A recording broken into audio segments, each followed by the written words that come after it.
علی بھائی، اگلا سوال ہے، میں نے اپنے بچپن میں ایک ذمہ دار بریلوی عالم اور مناظر مولانا سعید احمد اسد حفظہ اللہ کی زبانی ایک واقعہ سن رکھا ہے جس کی تصدیق علی بھائی سے مطلوب ہے۔ کیا یہ واقعہ درست ہے کہ سیدنا موسیٰ علیہ السلام جب مصر سے شام کے لیے نکلے تو اپنے ساتھ حضرت یوسف علیہ السلام کا جسم مبارک بھی قبر اقدس سے نکال کر ہجرت کو روانہ ہوئے تھے؟ پلیز وضاحت فرما دیں۔ دیکھیں جی، جو سعید احمد اسد صاحب ہیں نا جی، حفظہ اللہ تعالیٰ، ان سے میری ملاقات بھی آپ کو پتہ ہے فیصل آباد میں ہوئی تھی۔ یہ بریلوی مکتب فکر کے چند ایجوکیٹڈ علماء میں سے ہیں۔ مجھے صحیح طرح یاد ہے کہ 1996 میں، یعنی آج سے 24 سال پہلے، جب میں انجینئرنگ یونیورسٹی میں سیکنڈ ایئر میں پڑھتا تھا تو ویکینڈز پہ میں گھر آیا کرتا تھا، تو ان کی ایک میلاد کے موقع کے اوپر تقریر تھی۔ اس تقریر میں میں نے پہلی دفعہ شیخ ناصر الدین البانی رحمہ اللہ تعالیٰ کا نام ان کے منہ سے سنا تھا۔ میں خود بھی اس وقت کٹر بریلوی تھا، تو مجھے یاد ہے کہ سعید اسد صاحب اس وقت کہتے تھے، اس وقت داڑھی بھی ان کی کالی تھی، کہ اس وقت البانی صاحب بھی زندہ تھے۔ البانی صاحب فوت ہوئے 1999 میں، تو کینسن اور سعودیہ ایک بیٹھے ہیں نا دا، ٹھیک ہے، تو حالانکہ وہ ان کا بھی کوئی نہیں ہے۔ اب اس نے اہل بیت کی محبت میں جو احادیث جمع کی ہیں نا، تو میں نے آپ کو بتایا کہ عنقریب اس کو بھی یہ رافضی کہہ دیں گے۔ وہ ان کا نہیں تھا، وہ اللہ اور اس کے رسول کا ماننے والا تھا، بڑا محب اہل بیت بندہ تھا رحمہ اللہ تعالی۔ تو البانی صاحب کا تعارف میں نے پہلی دفعہ ان سے سنا۔ میں نے بھی سعید احمد اسد صاحب سے یہ والی حدیث خود سنی تھی۔ خیر اس وقت تو مجھے اتنا آئیڈیا نہیں تھا حدیث کی کتابوں کا۔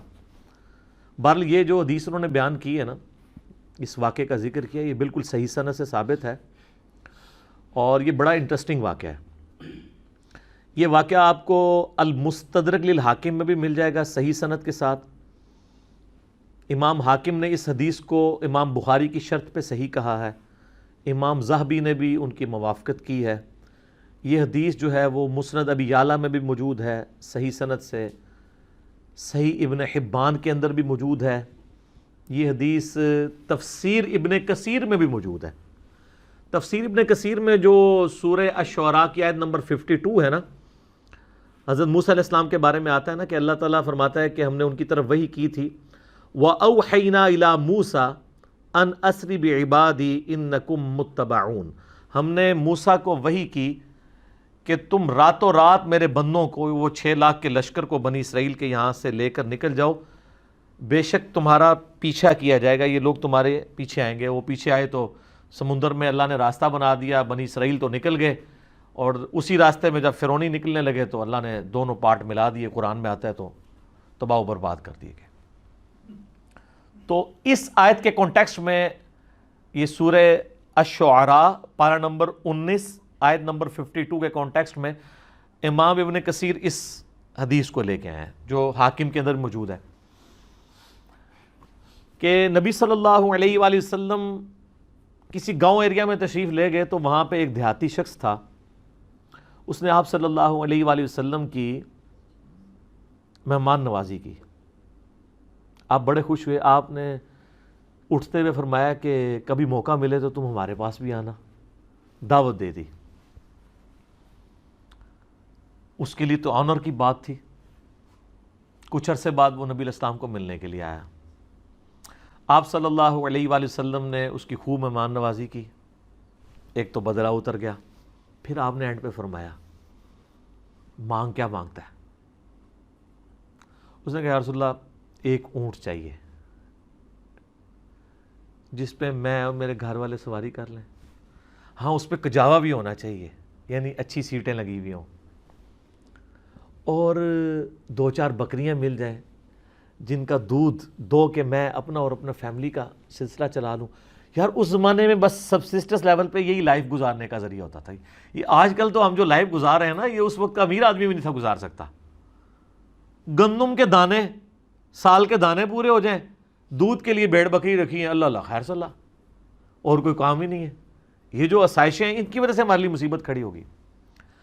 ایک اونٹ اور چند بکریاں مانگی، اور کس سے مانگ رہا ہے؟ اللہ کے نبی سے، جن سے آپ کچھ بھی مانگ سکتے ہیں وہ اللہ سے لے کے دے سکتے ہیں۔ تو نبی اسلام فرمایا اوے تجھ سے تو وہ بنی اسرائیل کی بڑھی اچھی رہ گئی اوے، جس نے موسیٰ علیہ السلام سے تو اس سے بہت بڑی چیز مانگ لی تھی۔ اچھا، تو صحابہ نے کہا یا رسول اللہ وہ بڑھیا کا کیا قصہ ہے؟ تو آپ فرمایا کہ ہوا یوں کہ جب بنی اسرائیل مصر سے نکلے شام جانے کے لیے موسیٰ علیہ السلام کے ساتھ، تو وہ راستہ بھول گئے۔ تو حضرت موسیٰ علیہ السلام نے جو بنی اسرائیل کے علماء تھے نا، ان کو بلایا، ان سے مشورہ کیا جائے کہ یہ مسئلہ کیا ہے۔ تو انہوں نے پھر بتایا کہ حضرت بات یہ ہے کہ حضرت یوسف علیہ السلام، حضرت یوسف علیہ السلام کی نسل سے تھے نا، آگے بنی اسرائیل میں سے تھے نا حضرت موسیٰ علیہ السلام، ان دونوں کے درمیان آلموسٹ 1400 سال کا فاصلہ ہے، حضرت یوسف اور حضرت موسیٰ علیہ السلام کے درمیان۔ تو حضرت موسیٰ علیہ السلام کو انہوں نے کہا کہ جب حضرت یوسف علیہ السلام کی موت کا وقت قریب آیا تھا نا، تو انہوں نے بنی اسرائیل سے ایک عہد لیا تھا کہ جب کبھی بھی تم واپس ملک شام گئے نا، کیونکہ اصل ان کا وطن تو شام تھا، وہ تو حضرت یوسف علیہ السلام سورہ یوسف میں آتا ہے نا کہ بکھ کے وہاں تک پہنچے، پھر اللہ نے وہاں ان کو مرتبہ دیا تو بنی اسرائیل وہاں پہ شفٹ ہو گئے۔ لیکن یاد تو اپنے وطن کی ستاتی تھی، ان کو یہ بھی پتا تھا کہ اللہ نے وحی کے ذریعے بتایا ہوگا کہ الٹیمیٹلی آپ ابراہیمی مسکن کی طرف دوبارہ جائیں گے۔ تو انہوں نے یاد لیا تھا کہ جب تم لوگ یہاں سے شفٹ کرو نا تو میری لاش بھی قبر سے نکال کے لے جانا، مجھے وہاں پہ یروشلم میں دفن کرنا ہے، جو میرا آبائی جگہ ہے۔ حضرت موسیٰ علیہ السلام نے کہا او ہو، یہ تو پھر ہمیں راستہ نہیں ملے گا، یوسف علیہ السلام نے نال کھڑنا پینا ہے، کیونکہ اللہ کی طرف سے ہو رہا تھا۔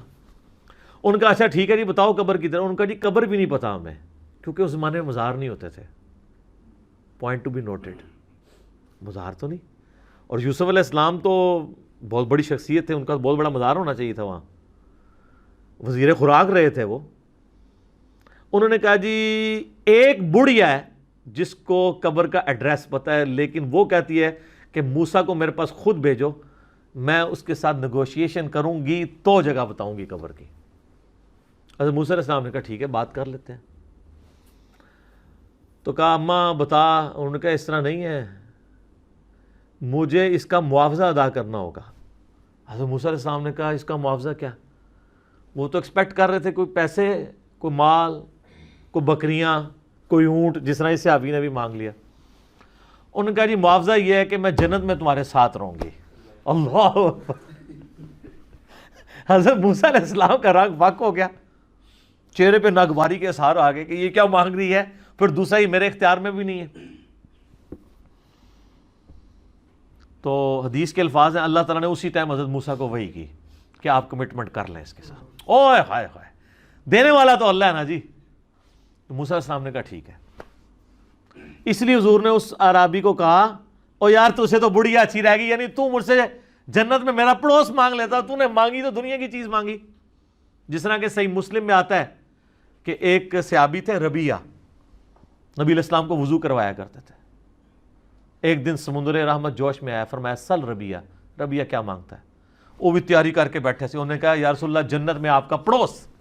ہو سکتا ہے اس واقعے کے بعد یہ ہوا ہو، انہوں نے یہ بات سنی ہوئی ہو، اہم ممکن ہے، یہ میری اسیسمنٹ ہے۔ تو آپ فرمایا اور بھی کچھ مانگ لیں، ان کا نہیں یا رسول اللہ اس کے بعد تو مجھے کچھ نہیں چاہیے۔ تو آپ نے فرمایا پھر کثرت سجود سے میری مدد کر، یعنی اللہ کی عبادت کر کثرت کے ساتھ، میری شفاعت بھی تیرے کام آئے گی، الٹیمیٹلی تجھے جنت میں میرا پڑوس مل جائے گا انشاءاللہ تعالی۔ بلکہ آپ لوگوں کے لیے خوشخبری، بخاری مسلم میں حدیث ہے کہ ایک صحابی ہے، ان کا یا رسول اللہ قیامت کب آئے گی؟ آپ نے فرمایا کہ کوئی قیامت کے لیے تو نے تیاری بھی کی ہے؟ تو اس نے کہا یا رسول اللہ میں تو بس موٹے موٹے دین پہ چلتا ہوں، فرائض پورے کرتا ہوں، کوئی ایکسٹرا نفلی باتیں میرے پاس نہیں ہیں، ہاں میں اللہ اور اس کے رسول سے محبت کرتا ہوں۔ تو آپ نے فرمایا پھر اللہ اور اس کا رسول تمہارے ساتھ ہوں گے۔ حضرت انس بن مالک کہتے ہیں کہ اسلام لانے کے بعد رسول اللہ کے کسی فرمان سے ہمیں اتنی خوشی نہیں ہوئی جتنا اس فرمان سے ہوئی کہ جو اللہ اور اس کے رسول کے ساتھ محبت کرتا ہے اللہ اور اس کا رسول قیامت والے دن اس کے ساتھ ہوں گے، یعنی اسے بھی پڑوس مل جائے گا۔ اور پھر حضرت انس بن مالک کے الفاظ ہیں بخاری مسلم میں، اے اللہ میں اللہ سے، اس کے رسول سے، حضرت ابو بکر عمر سے محبت کرتا ہوں، گو میرے اعمال ابو بکر عمر والے نہیں ہیں، لیکن یا اللہ مجھے بھی اپنا اور اپنے محبوب کا ساتھ قیامت والے دن نصیب فرما، آمین۔ ہم بھی دعا کرتے ہیں کہ گو ہمارے اعمال بھی صحابہ اور اہل بیت والے نہیں ہیں، تب بھی اللہ تعالیٰ محض اپنی رحمت سے، اپنے نبی علیہ السلام کی شفاعت سے ہمیں ان مبارک ہستیوں کا پڑوس قیامت والے دن نصیب فرمائے، آمین ثم آمین۔ اچھا، تو اب وہ بڑھیا نے کہا کہ جی میں آپ کو پتہ بتاتی ہوں۔ اب وہ بڑھیا جناب ان کو ایک تالاب کے اوپر لے آئی۔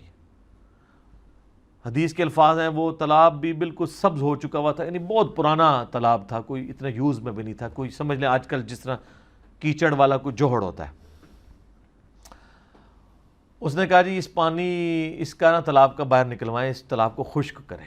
وہ تالاب خشک کیا گیا تو اس کی بیسمنٹ کے اندر اس نے نا ایک جگہ لوکیٹ کی کہ یہاں پہ آپ کھودیں، یہاں پہ ان کی قبر ہے۔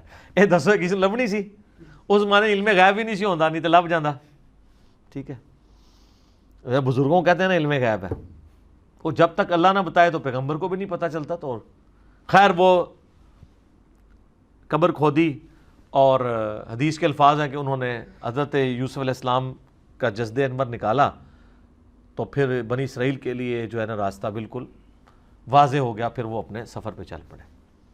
تو یہ حدیث ہے جس میں حضرت یوسف علیہ السلام کا جسد انور وہاں پہ شفٹ کرنے کی بات ہے۔